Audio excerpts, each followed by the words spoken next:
This is Aaron Murakami with the Bedini-Lindeman 2013 conference.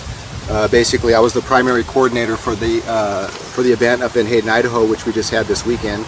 And we had a handful of speakers, and sitting with me here is the legendary Eric Dollard, who was kind enough to come up, and he gave a 2-hour presentation at the end, which followed up with about a half an hour of questions.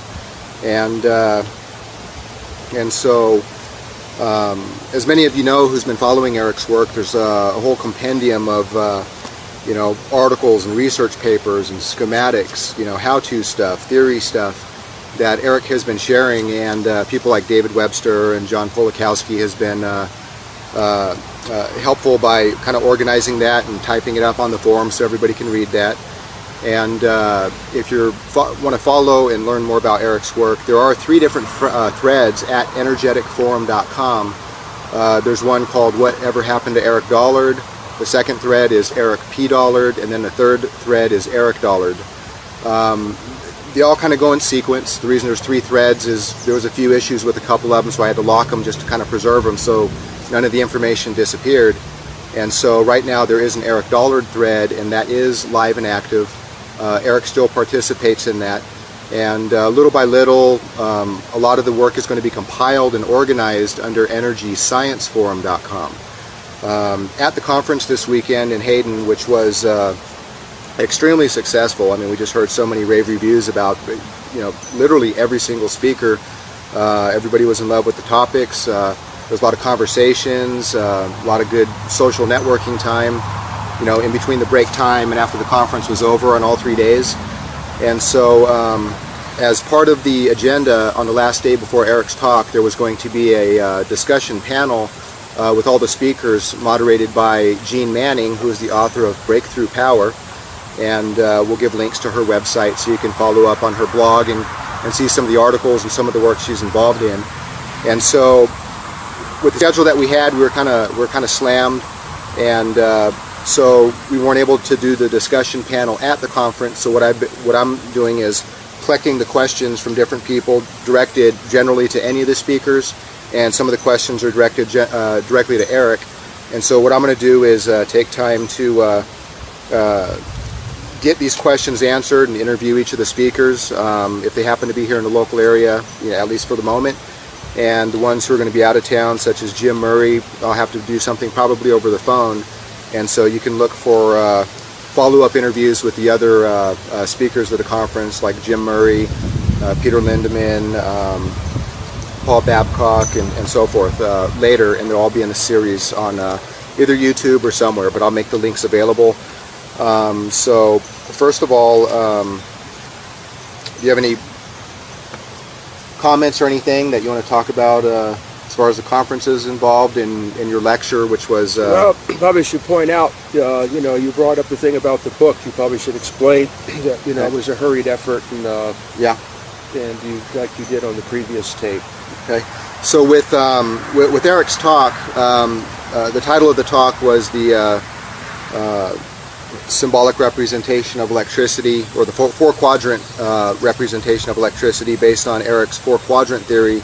That if you've been following Eric's work, you know about his 4-quadrant theory, but chances are you may not know what it means, or may not understand it. There's some old books or papers written back in the Borderland days, which was kind of intended for PhDs and people who have pretty advanced understanding in electrical engineering anyway. And so when we're putting together this conference, and Eric was invited to be one of the speakers, kind of had a brainstorm to, well, actually in Energetic Forum we kind of took a survey to see what most people wanted to learn about, and it was the 4-quadrant theory. And before the conference there wasn't really like a layman's guide or something that kind of followed through all the history on the path that Eric took mathematically to arrive at his 4-quadrant theory. And so the purpose of this talk was to kind of bridge the gap between the layman and his theory, even though the intent was to get a little bit heavy into the mathematics towards the end, but start with a very metaphysical background, starting with Pythagoras and looking at the history of mathematics and how it all kind of ties in. And so Eric didn't have a whole lot of time to be able to prepare his whole presentation how he wanted. The presentation on the slideshow presentation was about 2 hours. There's about half an hour of questions that followed up. But throughout the process of Eric putting together that presentation, he had written literally about 500 pages of notes to be able to compile that talk, and still wasn't able to get all the information into the presentation he wanted. So there was a good handful of slides going into the math and stuff that he had to skip over just because of the time limit that we had to work with. And so besides the video presentation, there will be a book coming out in the near future when Eric has time to go back down south and work on his book. That may take a couple months to compile it, and that will be a companion book to the video presentation, so you have the full well-rounded presentation along with the math and deeper explanations on it. So if you missed anything in the presentation or didn't understand it, Eric will have gone into pretty complete detail in the book, so that will be coming out. And when Eric's four-quadrant theory presentation that he had at the conference comes out, it will be available at fourquadranttheory.com. Four is spelled out, F-O-U-R, quadranttheory.com. Not only will the video presentation be there first, but when the book is available, it'll be on that same website. And so, besides that, should I just go into a few of the questions and stuff? And I didn't really have time to look over all these questions, so I'll just go ahead and read them out, and Eric can just go ahead and answer. Let's see. Okay, here's one. This is basically directed to everyone, so I'll be asking all the speakers this particular question. So, and I don't know who these came from. They didn't write their names. But the first question is, how do we get this information into the public arena so an individual can be free in America? Oh, I don't know. Next question. That's what the internet's about. You know, and that's where you know, these presentations come into play. If you go to emediapress.com, for example, we have a series of presentations and different book and video presentations that we've been putting out for quite a while. You know, there are other publishing organizations and forums and stuff with their own information, but besides the last year's presentations, these will be available. So, you know, if you go to fourquadranttheory.com when we release Eric's latest talk, that is basically putting it into the public arena where you can go and get it and, you know, experiment with the concepts. And so yeah. You know, not sure how else to answer that other than, well, it's kind of too general for me. Yeah. So you got to be free in your head before you can be free in America. And let's see, would it be possible to build a solid state circuit, I'm assuming, that pulses with a variable resistor to dial in the frequency? I don't really know what he's saying. Variable resistor to dial in the frequency. Okay. And I can edit this out, so just skip this one and go to the next. Yeah, I don't know. It's not. Would it be possible to build a solid state circuit I don't know what that he's trying to pulses? say. Yeah, the first one's the same way. A lot of these things are kind of gibberal. Okay. Okay, so next question is, does anyone have experience with, in quotes, cold flames, and is there any useful devices that use it or make it? Not that I know of. Cold flames. I guess just hot. Now you've done some like audio flame stuff. That's not related to any of this, or? Well, it tries to be interpreted like that, but it's not. It's actually very hot. Very hot? Yeah. Yeah, and I don't know if that's what they're referring to, but that's kind of a general question. Well, it's the cold electricity idea, but there really isn't anything working in that regard, so it's more of an idea than an actuality. Right. Okay. Let's see, does anyone have a recent story of suppression for making a device or giving information? Real suppression from an organized group, not just naysayers. Yeah, Greenpeace and my RCA book and my RCA history. They're totally against anything relating to Tesla or Marconi or Alexanderson. And specifically related to a certain... They have specifically, when we started to put this stuff out on the internet, they specifically threatened the person that was putting out on the internet and forced him to take it off. So it's not a story. Right. So, and that kind of leads into here in the near future, possibly at the same time as Eric's conference presentation, there is a series of books that go into the wireless transmission facility at Bolinas. Right.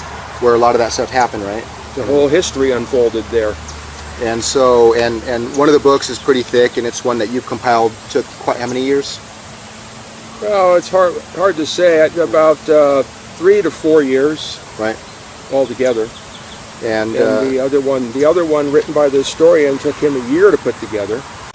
Could you talk about 100% efficient transformers, why we don't make them anymore, and what we might use them for if we did? I've never known the existence of a transformer to have 100%. Yeah. Because there's always going to be losses no matter what. Well, there's the rotary converter that was on that Borderland video that was greater than 100%. So you could say that's a transformer. Yeah. But in the most general sense, I think here they're right. talking about a winding type of transformer. It's no... Transformers actually become much more efficient than they used to because of the better core material. Mm-hmm. So they're smaller now. Right. So I don't know what to make of that. Okay. But in any case, transformers are getting more efficient. Yeah. Smaller. More compact. More compact. Yeah. So I know that when we're driving around and you're looking up at the power things, you're noticing these transformers. Yeah, they're much smaller. Yeah, they don't so. need as much cooling as they used to. Yeah. Okay. Let's see. Is there some way, either from what we've heard this weekend or beyond, to take an electric car and make it capable of going indefinitely with another charge from standard sources? No, not any way that I know of. And so what's, you know, on that topic, what's your opinion of the story about the Tesla car, that Pierce Arrow, that electric car that just... It's a story. And not much documentation about I haven't really run across anything about that. Yeah. In Tesla's own writings. Right. If somebody can find it, I mean, that'd be one thing, but I've never run across it. Right. I think a lot of that stuff was pandered by the Tesla disinformant Arthur Matthews. Uh-huh. He was one of the principal Tesla disinformers in the beginning of all this. Just get people on the wrong track. Yeah. Waste a lot of time. And then Tom Bearden was the next one. And there's some other guy, I think his name is Schwartz or something, I forget right off. He's another Tesla disinformer. Uh-huh. So there's a pretty solid group of Tesla disinformation out there. And most of the stuff that you think you know about Tesla, you don't. It's really these guys' stories. Right. And they weave them in with the truth, and then nobody knows the difference anymore. Right. Because you find enough evidence of the true things, and you assume. Yeah. Well, it's all but that's not to say that Tesla didn't make something like that. But, right. But you know, that's not to say that Tesla didn't do anything. Right. You just haven't had your hands on the evidence. You know, you can. That's the problem. You can just make up any story you want about Tesla because he's an enigma. So that makes him available for everybody's fish story. Right. A lot of mysticism. Yeah. And stuff. Let's see. Which new energy technologies seem closest to being sold and accepted by the mainstream? I have no idea. Yeah, I just see a lot of claims in the articles on the different sites and stuff. I just ignore all of it. Well, it seems the same story. There's a big press release and something's supposed to be launched, and then a couple weeks later it disappears. And let's see, his other question, what technologies and inventors in new energy are most exciting to you right now? None. That you know of? None. Nobody. Let's see. Talking about a specific circuitry, but no reference to which one. Let's see. I didn't show any circuits. Yeah, it might have been a reference to something else at the conference. Okay, for Eric, not a question, just a comment. I only stumbled upon your work about a year ago, heartbroken over what you were forced to endure, delighted to see you well. I hope everyone in attendance here makes it their resolve to assist you in your work in whatever way they can. You're a gift to us all and an inspiration to persevere. So just a comment from a fan there. That's good. Let's see.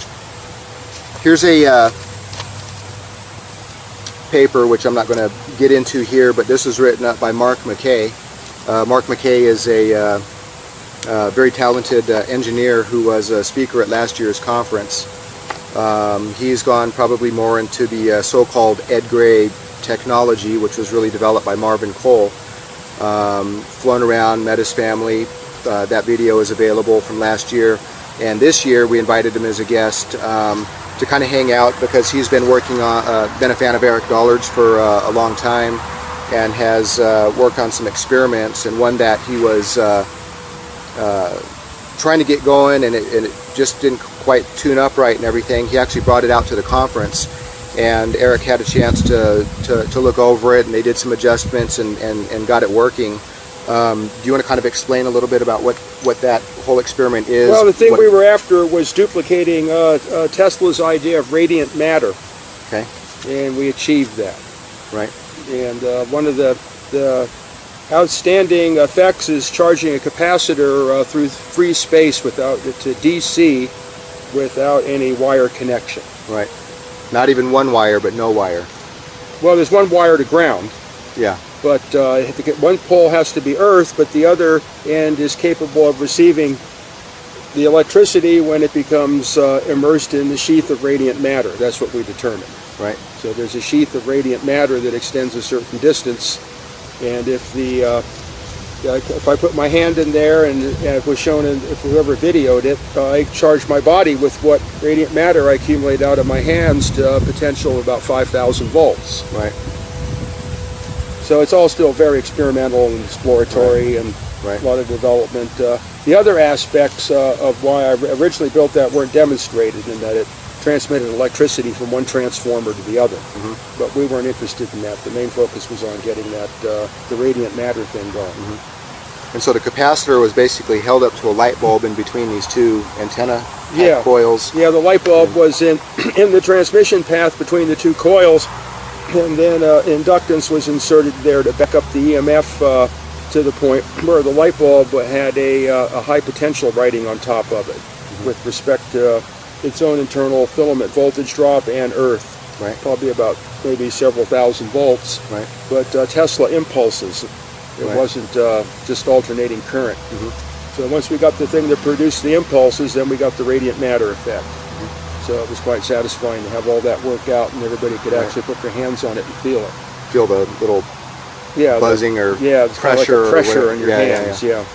And some of the sparks from the capacitors, at least a couple of them were over 5,000 volts. Yeah, some. I think I was as high as maybe 8,000 or 10,000 volts. Yeah. Some of them. Right. Just by holding up to the light bulb, charges up and. Right. And so. So we went through everything. It wasn't gas in the bulb. It was a vacuum bulb.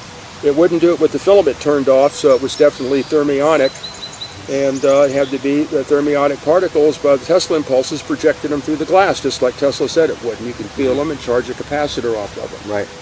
And it would charge up material objects and pull them towards the bulb. Right. It showed that too. And it showed off the bingo machine. Well, that was the transmission side, because the thing wasn't totally symmetrical and it wasn't totally isolated, so all electronic devices in the building took a squat. Right. Yeah, they're in the middle of a bingo game in the other room at this facility in the middle of one of the demos. The bingo game went off. The bingo board.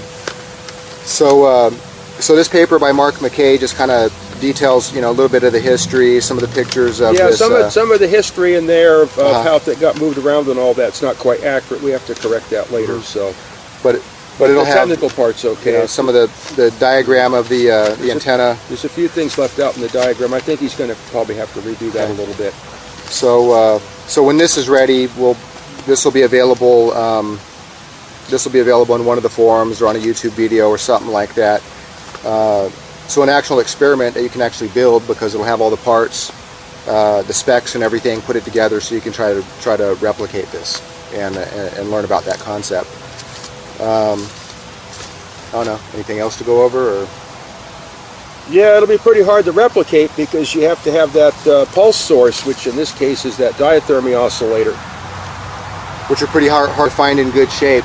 Yeah, otherwise, a whole radar pulse modulator has to be assembled from scratch. Which you said is actually going to be better than that one, because doesn't have all the noise. Yeah, yeah, that's really the way to go. So this was just this was a reenactment of the way that I did it. Right. Mine kind of operated a little better because I had calculated everything and it all tuned up, and by some strange miracle, I didn't have to tune anything. The capacitors just were all the right size. On the original demo. One that I built to show in Colorado, that video got suppressed also. And that was I have a rough copy of it that I've been trying to get out, but unfortunately nobody's interested in it and helping me do it. That was for the U.S. Psychotronics Association. Right. They will not allow anyone to see that video. And was that in 1989? That was the Borderland I did afterwards because I wasn't going to allow myself to be suppressed. Yeah. So a large quantity of money was given to me to set up this laboratory with all its inventory, which of course was all lost. And then of course I had to glean the entirety of LA to get all those parts, so now none of them are available, and the people that I got them from are all dead. So that's a serious complication. It's really, when something gets destroyed, there's not really much of a way I can put it back together again. Right. So I think the Golden Colorado Psychotronics thing was probably 86 maybe, something like that. Right. And then that led to enough support to put the thing together. The same equipment, but to set it up in the Borderland video. Right. And I wanted to get that all thoroughly documented. So Peter Lindeman and Tom Brown and myself and my friend David Franklin and I think Chris Carson all worked a lot of work went on behind the scenes to get that all set up. And then the intent was to make an undisputable video, and also to make a mockery out of the people that wouldn't like it, because none of this stuff's ever going to be accepted, so why be nice? There wasn't any point in being nice. So you can see our beer bottles in the background and the whole deal. Right. So. Right. But the thing is no one else has ever been able to do that. So Mark got to the step now that he's somebody else that did it. Right. How many years later? Quite a few. 23? Yeah, 23 years later. Yeah. So that's why my beard's not black anymore like it is in the video. So out of everything, if there's one experiment that you would recommend the beginner to start experimenting with, I put all kinds of stuff out on the energetic forum. The crystal radio. It just has to be compiled in a way that people can get to it. And so the crystal radio initiative was to use a Tesla transformer as a crystal radio receiver, which of course requires no power. It powers itself off the AM transmitter. And then the thing was to optimize that and light a light bulb off the AM transmitter. The other thing was the cosmic ray detector to ascertain the nature of the Tesla rays that Tesla talks about, using existing parts and technologies, and it would also work like a Geiger counter, ring a phone bell every time there was a radiation hit. Unfortunately, people just don't seem interested in that stuff and never went anywhere with it, but it's all there.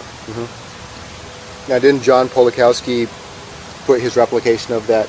Well, he was working on the magnetic amplifier. That was the most important thing of all, because that deals with the energy synthesis or desynthesis.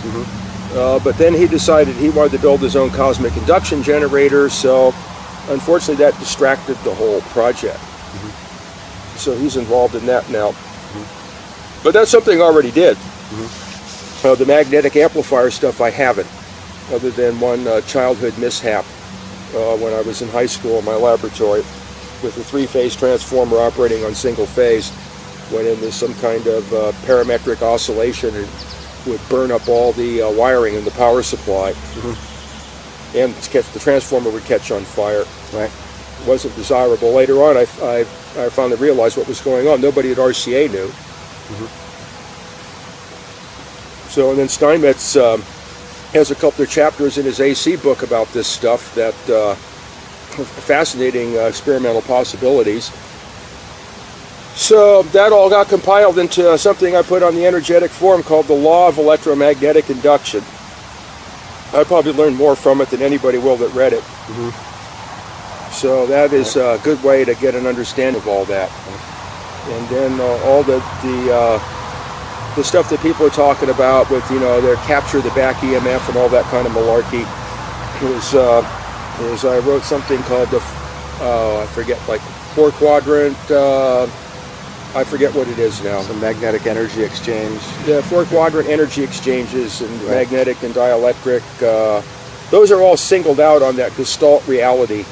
So the 4 papers of prominence that I wrote in that interval, all on whatever you call it that he's got it on. Right.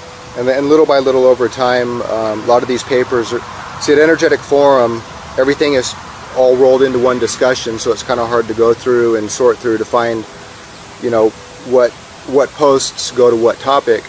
And so little by little, those are all going to be cataloged and indexed, and each paper will be its own discussion, and those will be put into EnergyScienceForum.com and the Eric Dollard forum.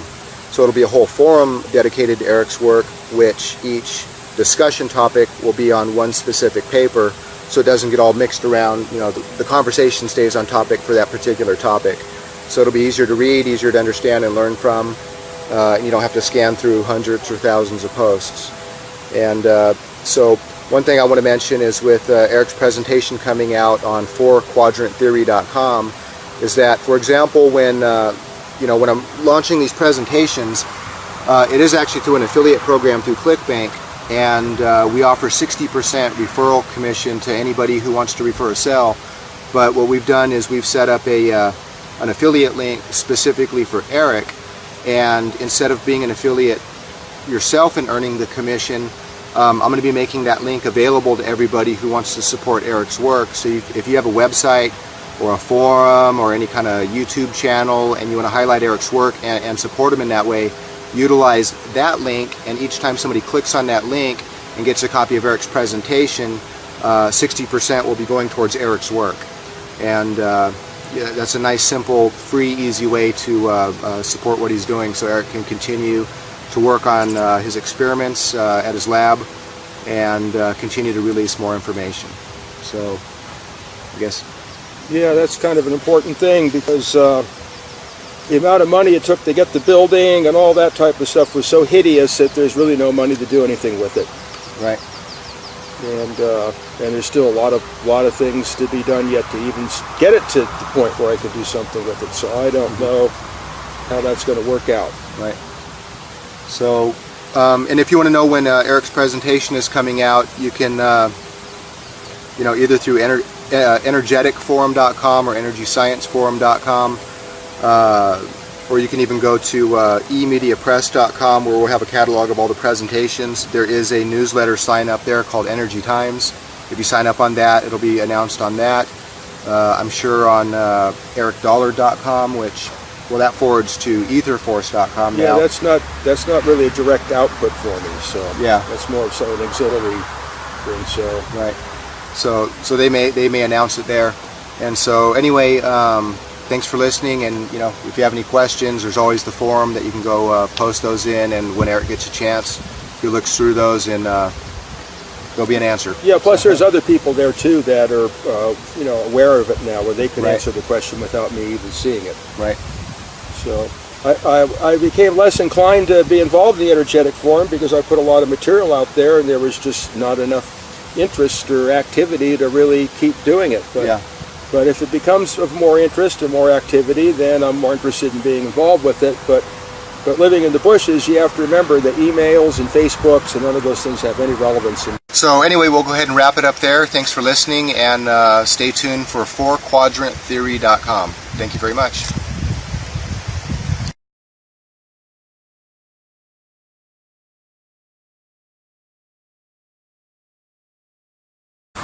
With the schedule that we had, we were kind of slammed, and so we weren't able to do the discussion panel at the conference. So what I'm doing is collecting the questions from different people, directed generally to any of the speakers, and some of the questions are directed directly to Eric.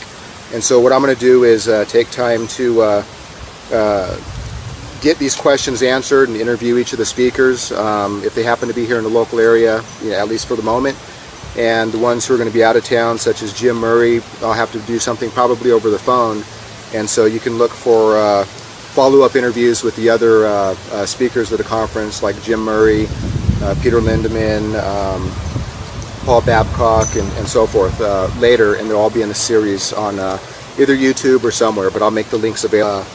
You know, articles and research papers and schematics, you know, how-to stuff, theory stuff that Eric has been sharing, and people like David Webster and John Polakowski has been helpful by kind of organizing that and typing it up on the forum so everybody can read that. And if you want to follow and learn more about Eric's work, there are 3 different threads at energeticforum.com. There's one called Whatever Happened to Eric Dollard. The second thread is Eric P. Dollard, and then the third thread is Eric Dollard. They all kind of go in sequence. The reason there's 3 threads is there was a few issues with a couple of them, so I had to lock them just to kind of preserve them so none of the information disappeared. And so right now there is an Eric Dollard thread, and that is live and active. Eric still participates in that.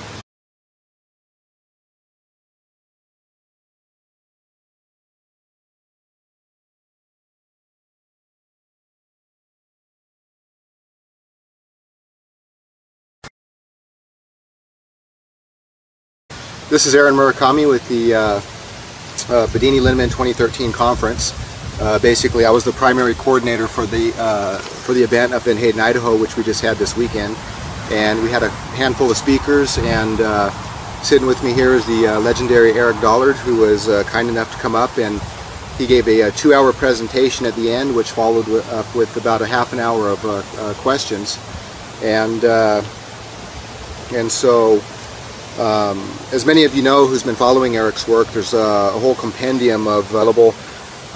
So first of all, do you have any comments or anything that you want to talk about as far as the conferences involved in your lecture, which was... Well, probably should point out, you know, you brought up the thing about the book. You probably should explain that, you know, it was a hurried effort, and yeah, and you, like you did on the previous tape. Okay. So with Eric's talk, the title of the talk was the symbolic representation of electricity, or the four-quadrant representation of electricity, based on Eric's four-quadrant theory.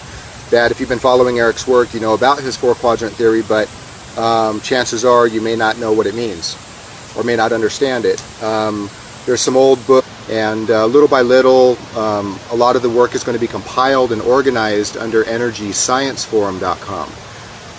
At the conference this weekend in Hayden, which was extremely successful. I mean, we just heard so many rave reviews about, you know, literally every single speaker. Everybody was in love with the topics. There was a lot of conversations, a lot of good social networking time, you know, in between the break time and after the conference was over on all 3 days. And so, as part of the agenda on the last day before Eric's talk, there was going to be a discussion panel with all the speakers, moderated by Jean Manning, who is the author of Breakthrough Power. And we'll give links to her website so you can follow up on her blog and see some of the articles and some of the work she's involved in. And so